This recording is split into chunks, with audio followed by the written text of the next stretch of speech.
35 વર્ષની ઉંમરના પ્રશાંતભાઈને 3 બાળકો હતા અને ત્રણેય સારી સ્કૂલમાં ભણતા હતા. બાળકોના સારા ભવિષ્ય માટે પ્રશાંતભાઈ ખૂબ જ મહેનત કરતા હતા.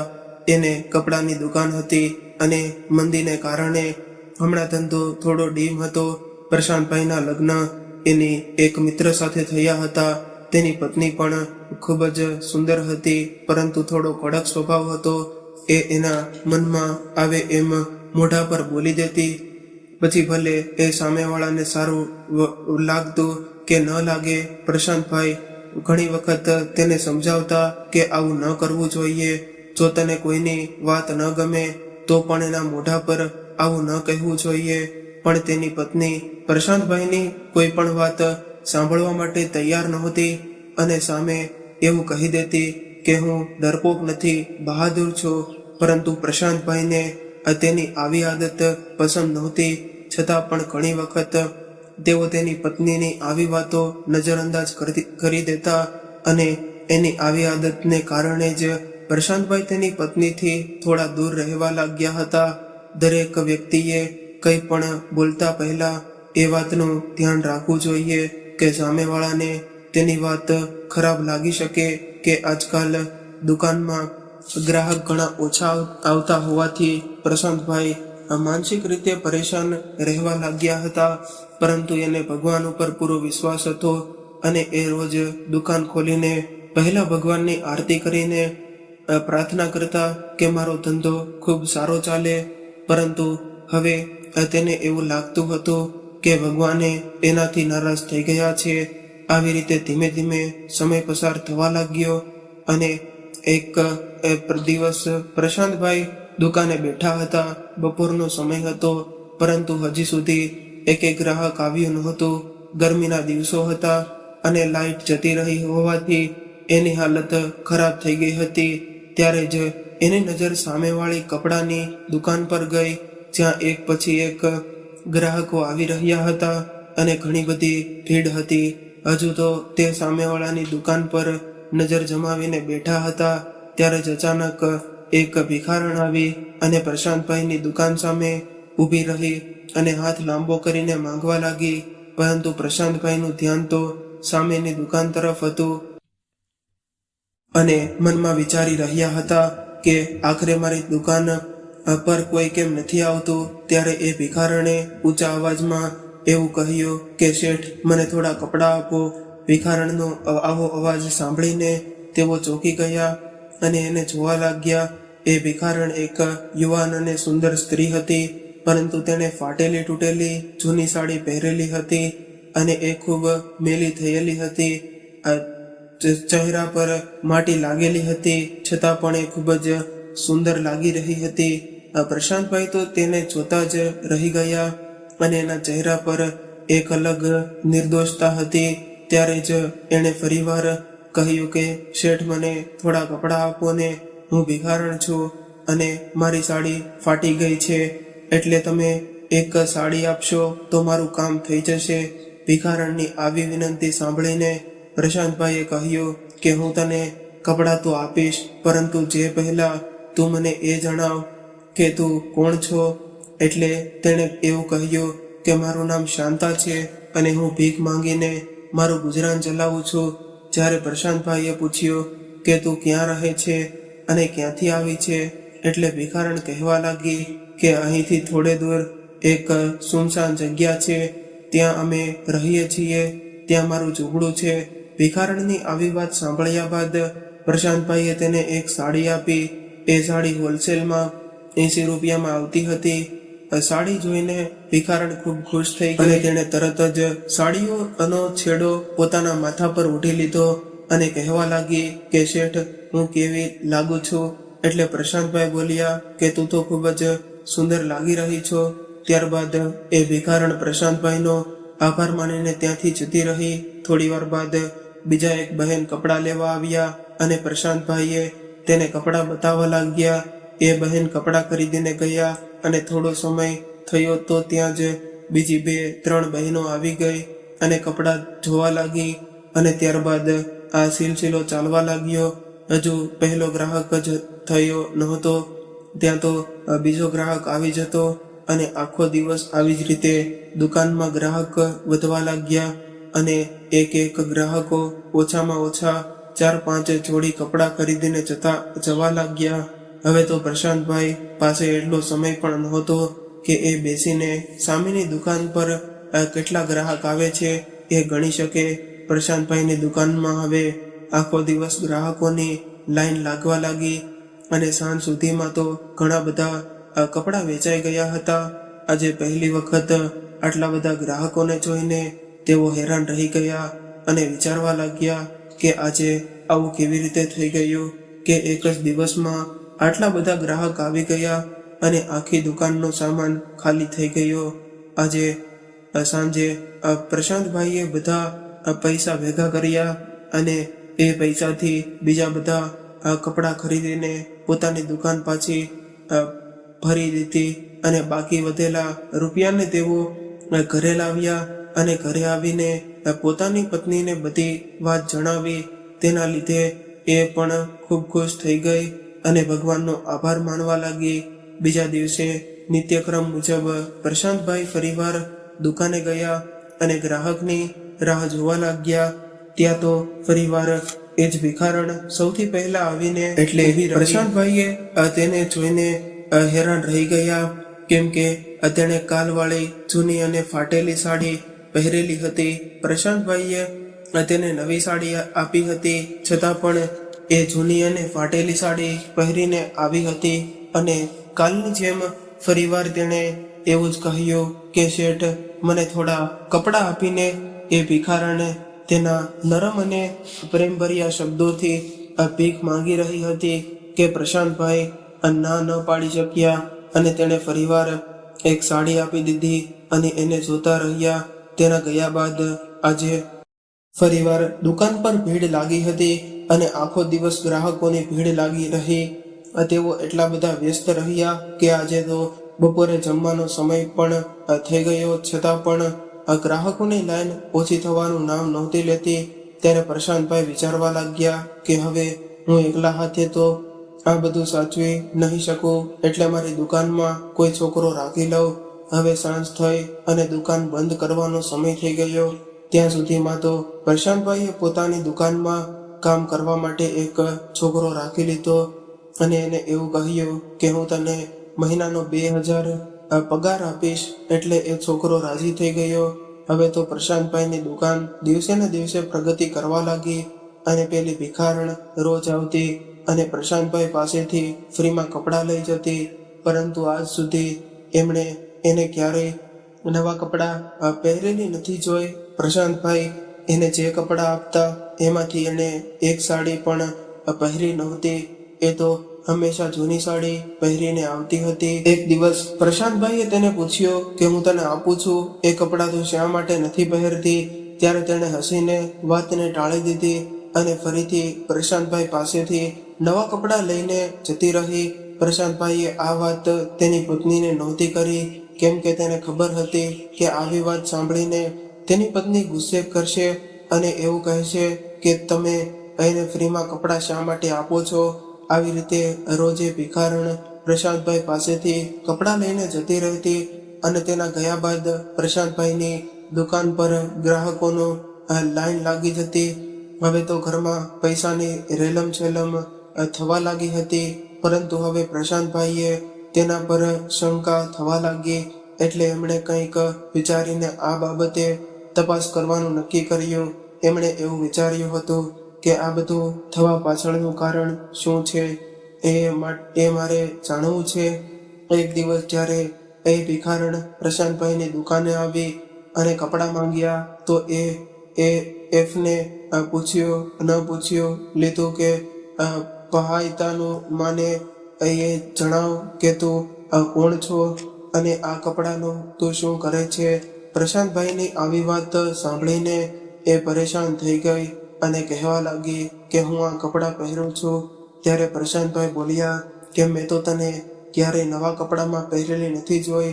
તું તો હંમેશા તારી આ ફાટેલી તૂટેલી અને જૂની સાડી પહેરીને જ દુકાને આવે છે.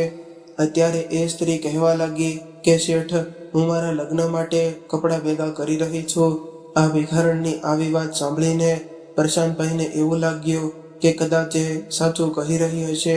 ત્યારબાદ એ સાડી લઈને જતી રહી, પરંતુ પ્રશાંતભાઈએ તેની હકીકત જાણવાનું નક્કી કરી લીધું હતું. એટલે એમણે પોતાની દુકાન પર કામ કરવાવાળા છોકરાને દુકાન પર બેસાડ્યો અને તરત જ કપડાં બદલી લીધા અને પોતાના મોઢા પર રૂમાલ બાંધીને દુકાનની બહાર નીકળી ગયા અને પેલી ભિખારણ જે રસ્તે જઈ રહી હતી એની પાછળ જવા લાગ્યા. રસ્તામાં એ ઘણા બધા લોકો પાસેથી પૈસા માંગતી હતી અને કોઈ પાસેથી ખાવાની વસ્તુ માંગતી તો કોઈ પાસેથી ફરજ જરૂરિયાતની બીજી કોઈ વસ્તુઓ માંગીને પોતાનો થેલો ભરતી આગળ જઈ રહી હતી. અને પ્રશાંતભાઈ આ સતત એનો પીછો કરી રહ્યા હતા, જેથી કરીને તેની હકીકત જાણી શકે. આ ભિખારણને હજુ સુધી પ્રશાંતભાઈ ઉપર શંકા નહોતી ગઈ, કેમ કે એમણે તેનો પહેરવેશ બદલી લીધો હતો. થોડી વાર બાદ આ ભિખારણ એક નાના છોકરા પાસે પોતાનો થેલો રાખીને છોકરા સાથે થોડી વાતો કરી અને ત્યારબાદ એના માથા પર હાથ ફેરવીને આગળ ચાલી ગઈ. પ્રશાંતભાઈ અડધી કલાકથી સતત એનો પીછો કરી રહ્યા હતા. ત્યારબાદ એ એક સુમસાન જગ્યા પર આવી ગઈ, જ્યાં વધારે અવર જવર નહોતી અને 2-5 ઝૂંપડા હતા. અને આ ભિખારણ એ ઝૂંપડા તરફ જઈ રહી હતી. બધા ઝૂંપડા એકબીજાથી થોડા થોડા અંતર પર હતા અને ઝૂંપડાની આગળ પડતા લાગેલા હતા. એના લીધે એની અંદર જોવું મુશ્કેલ હતું. એટલે પ્રશાંતભાઈએ એક ઝૂંપડા પાસે જઈને તેનો પડદો હટાવ્યો, પરંતુ ઝૂંપડાની અંદરનું દ્રશ્ય જોઈને પ્રશાંતભાઈ હેરાન રહી ગયા, કેમ કે ઝૂંપડા રડી રહ્યા હતા અને ઝૂંપડામાં આટલા બધા બાળકોની અંદર નાના નાના બાળકો હતા. અને એ ખૂબ જોઈને પ્રશાંતભાઈ વિચારવા લાગ્યા કે આટલા બધા બાળકો તો આના ન હોઈ શકે, એટલે એને બાળકોને ચોરીને અહીંયા લાવી હશે. અથવા તો તેવો વિચાર આવ્યો કે કદાચ આ ભિખારણ તો આ બાળકોના બદલે એના મા બાપ પાસેથી પૈસા લેતી હશે, અથવા આ બાળકોને પોતાની સાથે ભીખ માંગવાના ધંધા પર લગાડી દેતી હશે. કદાચ એવું ન બની શકે કે આ બાળકોને એ વેચી દેતી હોય, જેથી કરીને ઘણા બધા પૈસા કમાઈ શકે. આવા બધી વાતો પ્રશાંતભાઈના મગજમાં આવી રહી હતી અને હવે તેને એ ભિખારણ પર દયા આવવાના બદલે અફસોસ થઈ રહ્યો હતો કે શા માટે હું એ ભિખારણનો માસૂમ અને સુંદર ચહેરો જોઈને પીગળી ગયો અને આટલા સમય સુધી એને ફ્રીમાં કપડાં આપતો રહ્યો. ત્યારબાદ પ્રશાંતભાઈ એક ઝાડ પાછળ સતાઈ ગયા અને પેલી ભિખારણ એક છોકરીને કંઈક કહી રહી હતી. એ છોકરી પણ માથું હલાવીને એને કંઈક જણાવી રહી હતી. નાના બાળકો ખૂબ રડી રહ્યા હતા, જેને કારણે એણે પોતાના થેલામાંથી કાઢીને બધા જ બાળકોને ફળો આપ્યા. પ્રશાંતભાઈ આ બધું જોઈ રહ્યા હતા ત્યારે જ બાજુવાળા ઝૂંપડાનો પડદો ખુલ્યો અને ત્યાંથી એક મોટી ઉંમરની સ્ત્રી બહાર આવી. એ ઝૂંપડામાં થોડી મોટી ઉંમરના બાળકો હતા. એ મહિલા આ ભિખારણ પાસે જઈને એને કંઈક કહેવા લાગી. આ બધું જોઈને પ્રશાંતભાઈને એવું લાગ્યું કે આ એની ગેંગ હશે, એટલે એમણે બાળકોને કેદ કરી રાખ્યા હશે. ત્યારબાદ પ્રશાંતભાઈ ચૂપચાપ પોતાની દુકાને આવી ગયા. પ્રશાંતભાઈને કંઈ સમજાતું નહોતું કે હવે શું કરવું, એટલે એ દુકાન બંધ કરીને ઘરે આવી ગયા. પરંતુ વારંવાર એની આંખો સામે પેલા માસૂમ બાળકો રડતા હતા એ દ્રશ્ય આવી જતું. કોણ જાણે પેલી ભિખારણે બાળકો સાથે શું કરવાની હશે, આવું વિચારીને પ્રશાંતભાઈને પરસેવો વળી રહ્યો હતો. પ્રશાંતભાઈની ચિંતા જોઈને તેની પત્ની જાણી ગઈ હતી કે તેઓ કંઈક પરેશાન છે, એટલે પૂછવા લાગી કે શું થયું છે તમને, આટલા બધા ચિંતામાં કેમ છો? એટલે એણે બધું જણાવી દીધું.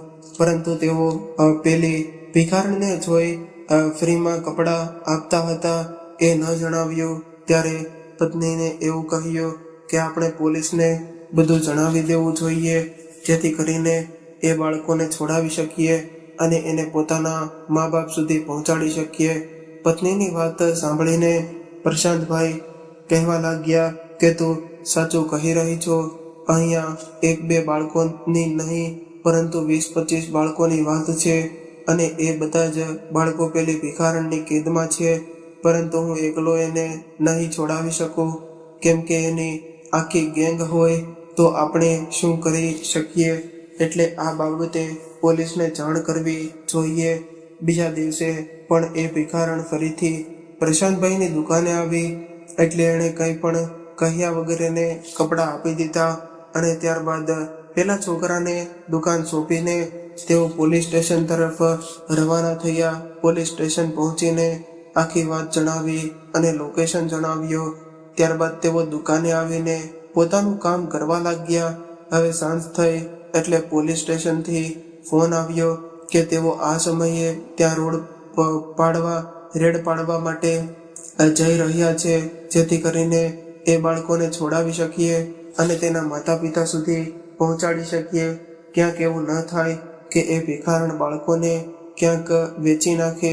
આવું સાંભળીને પ્રશાંતભાઈ તરત જ પોલીસ સ્ટેશન જવા માટે રવાના થયા અને ઇન્સ્પેક્ટરને મળીને 15 પોલીસ જવાનોની ટીમ તૈયાર કરી અને ઝૂંપડા તરફ જવા નીકળી ગયા.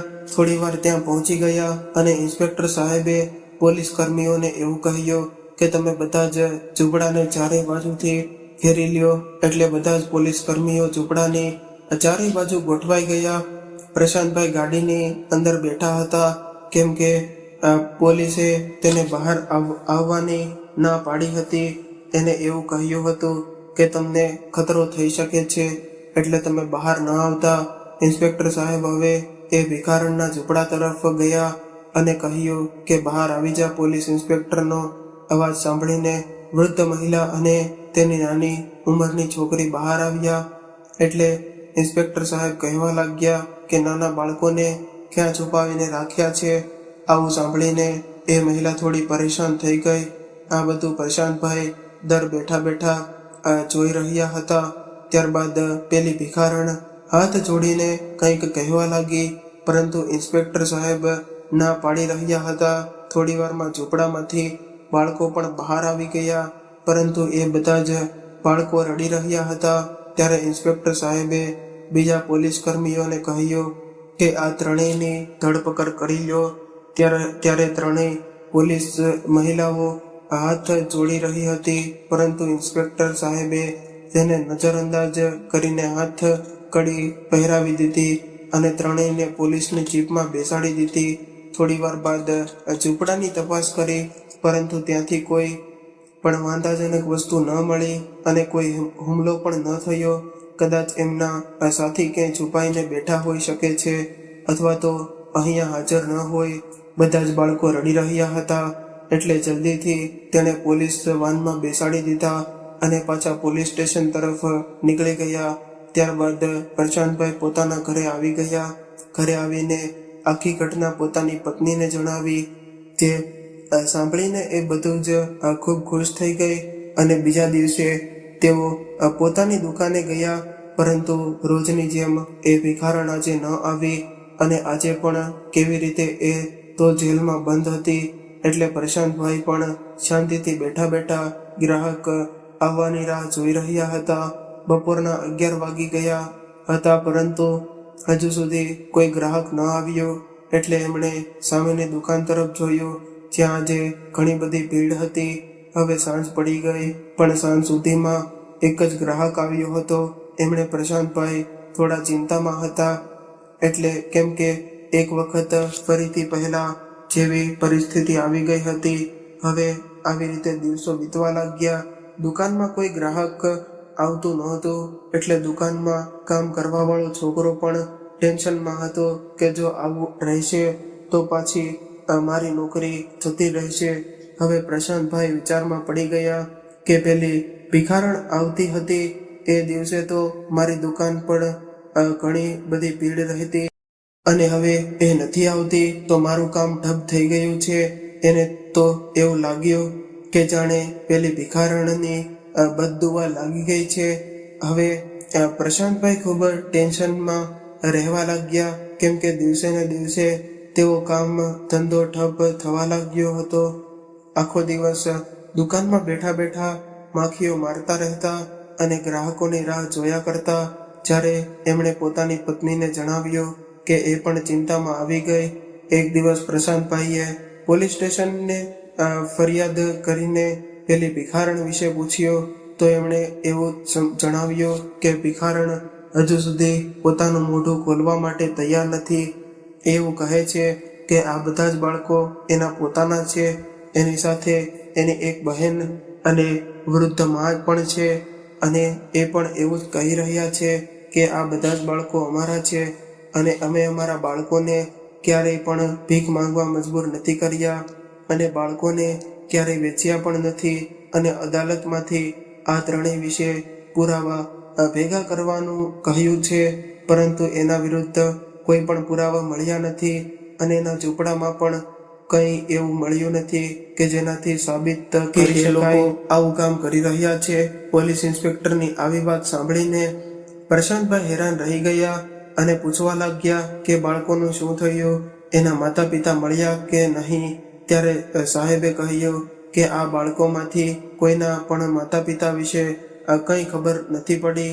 છાપામાં પણ એક એડ આપી હતી, પરંતુ હજુ સુધી તેને લેવા માટે કોઈ આવ્યું નથી અને એ બધા જ બાળકો બસ રડતા રહે છે અને એવું કહે છે કે અમને અમારી મા પાસે જવું છે. ત્યારે પ્રશાંતભાઈ બોલ્યા કે એની મા કોણ છે? એટલે ઇન્સ્પેક્ટર સાહેબ કહેવા લાગ્યા કે પેલી ભિખારણને જ તેઓ પોતાની મા કહે છે અને એ ઘરડી સ્ત્રીને નાની અને નાની ઉંમરની છોકરીને માસી કહે છે. આ બધું સાંભળીને પ્રશાંતભાઈ ખૂબ જ હેરાન રહી ગયા. આખરે આ બધું શું થઈ રહ્યું છે? ત્યારબાદ એમણે ફોન મૂકી દીધો અને વિચારવા લાગ્યા કે મેં ક્યાંક ને ક્યાંક કંઈક ખોટું કરી નાખ્યું છે. થોડો વિચાર કર્યા બાદ તેમણે દુકાનમાં કામ કરવાવાળા છોકરાને કહ્યું કે તું દુકાનનું ધ્યાન રાખજે, હું હમણાં જ આવું છું. ત્યારબાદ એ સીધા જ પોલીસ સ્ટેશને પહોંચી ગયા અને ઇન્સ્પેક્ટર સાહેબને મળ્યા. એ પોતે જ આ બાબતે મૂંઝવણમાં હતા. એટલે પ્રશાંતભાઈને જોઈને કહેવા લાગ્યા કે હવે તો રડી રડીને આ બાળકોની હાલત ખરાબ થઈ ગઈ છે. તેઓ ફક્ત પોતાની મા પાસે જવા માંગે છે. તેમાંથી જે કોઈ મોટા છોકરા હતા તેને પૂછપરછ કરી તો તેમણે એવું કહ્યું કે તેની મા એ ક્યારેય એના પર હાથ નથી ઉપાડ્યો.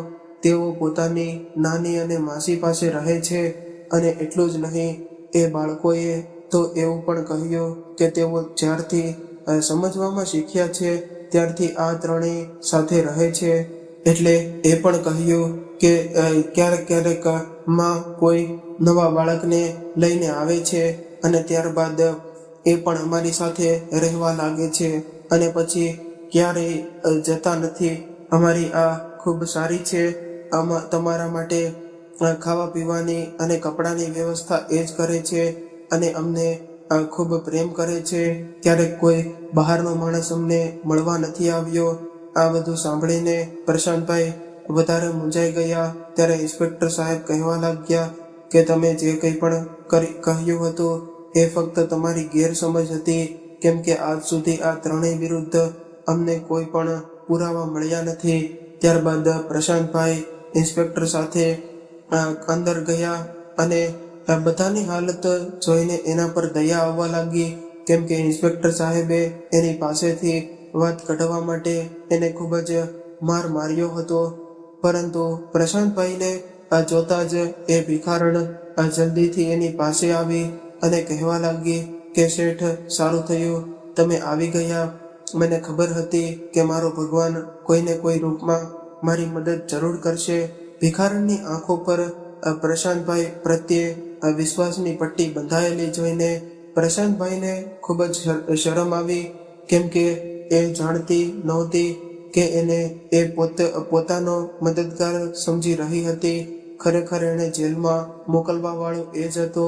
ત્યારે પ્રશાંતભાઈ પૂછવા લાગ્યા કે તું આટલા બધા બાળકોને તારી સાથે કેમ રાખે છે? આખરે આ બાળકો કોના છે? ત્યારે એણે એવું કહ્યું કે આ બધા જ બાળકો મારા છે. એટલે પ્રશાંતભાઈ ગુસ્સો કરીને કહેવા લાગ્યા કે મને ખબર છે કે તું કુંવારી છો, તારા લગ્ન નથી થયા, તો પછી આટલા બધા બાળકો તારા ન હોઈ શકે. ત્યારે એણે એવું કહ્યું કે સગા નથી તો શું થયું, પણ મેં એને મોટા કર્યા છે. નાની ઉંમરમાં જ મારા પિતા ગુજરી ગયા હતા અને અમે ભીખ માંગીને અમારું ગુજરાન ચલાવતા હતા. માં બીમાર પડી ગઈ એટલે આ ધંધો મેં અપનાવી લીધો. કેમ કે હું ભણેલી ગણેલી નથી એટલે ક્યાંય કોઈ સારી નોકરી મળતી નહોતી. ત્યારબાદ મેં ખુદને એટલી મજબૂત બનાવી લીધી કે કોઈ પણ વ્યક્તિ મારી સામે ખરાબ નજરે જોઈ પણ ન શકે. હું રોજ ભીખ માંગવા નીકળતી તો ઘણા બધા લોકો મને નિરાધાર મળી જતા અને જે બાળકોના માતા પિતાનો હાથ નહોતો એવા બધા જ બાળકો રસ્તાના કિનારે પડ્યા રહેતા અને ભીખ માંગીને ખાઈ લેતા. અમુક બાળકો તો કે એને એટલા ખબર પણ નહોતી કે શું કરી રહ્યા છે અને અમુક બાળકો તો મને એવી રીતે મળ્યા કે જે ફક્ત 1-2 દિવસના જ હતા. કદાચ કોઈના પાપને કારણે આ દુનિયામાં આવી ગયા હતા અને એને કચરામાં ફેંકી દેવામાં આવ્યા હતા. એટલે હું એ બાળકોને લઈ આવતી અને એને મોટા કરતી અને એનું ખૂબ ધ્યાન રાખતી. આમ કરતા કરતા મારી પાસે 20 થી 25 બાળકો જમા થઈ ગયા. આ સમાજના આ લોકો નાના બાળકોને પોતાનાથી દૂર કરવામાં એવું પણ નથી વિચારતા કે આ કેટલું મોટું પાપ છે. અનાથ બાળકોના સગા સંબંધીઓની ફરજ હોય છે કે તેઓ આ બાળકોને સાચવે, પણ આજના જમાનામાં માણસાઈ જાણે કે મરી ગઈ છે. બાળકોના અનાથ થતા જ તેના સગા સંબંધીઓએ પણ ભૂલી જાય છે કે આ આપણા સગા છે. તમે આ બાળકોને પૂછી લ્યો કે મેં આ બાળકોને કેવી રીતે મોટા કર્યા છે. ભિખારણની આવી વાત સાંભળીને પ્રશાંતભાઈએ પોતાના પર ખૂબ જ શરમ આવવા લાગી અને વિચારવા લાગ્યા કે મેં કેટલું ખોટું વિચાર્યું હતું. ત્યારબાદ ઇન્સ્પેક્ટર સાહેબે અદાલતમાં જમા કરાવેલો રિપોર્ટ પાછો ખેંચી લીધો અને એ ભિખારણ, એની માં અને એની બહેન તેમજ બધા જ બાળકોને છોડી દીધા. ત્યારબાદ ઇન્સ્પેક્ટર સાહેબે એક સંસ્થા સાથે મળીને એક નાનકડી જગ્યા પર એના રહેવા માટે એક નાનકડું મકાન બનાવડાવી લીધું, જેમાં આ ભિખારણ ઘણા બધા જ બાળકો સાથે રહેવા લાગી. ત્યારબાદ પ્રશાંતભાઈ પણ એ બાળકો માટે કપડાં અને ખાવા પીવાનું સામાન મોકલાવતા રહેતા. અને થોડી વાર બાદ ભગવાનની એવી કૃપા થઈ કે પ્રશાંતભાઈની દુકાન પર ગ્રાહકોની લાઈન લાગવા લાગી અને એ ઇન્સ્પેક્ટર સાહેબનું પણ પ્રમોશન થઈ ગયું. હવે પ્રશાંતભાઈને સમજાઈ ગયું હતું કે આ એક ગરીબને કરેલી મદદનું ફળ હતું. ત્યારબાદ એણે ભગવાનનો આભાર માન્યો કે સમય રહેતા જ મને સાચી હકીકતની ખબર પડી ગઈ. તો મિત્રો, આજની વાર્તા તમને કેવી લાગી કોમેન્ટ બોક્સમાં જરૂરથી જણાવજો અને પસંદ આવી હોય તો લાઈક કરીને વધુમાં વધુ શેર કરજો અને આવી જ અવનવી વાર્તાઓ સાંભળવા માટે અમારી ચેનલને સબસ્ક્રાઇબ જરૂરથી કરજો. હર હર મહાદેવ.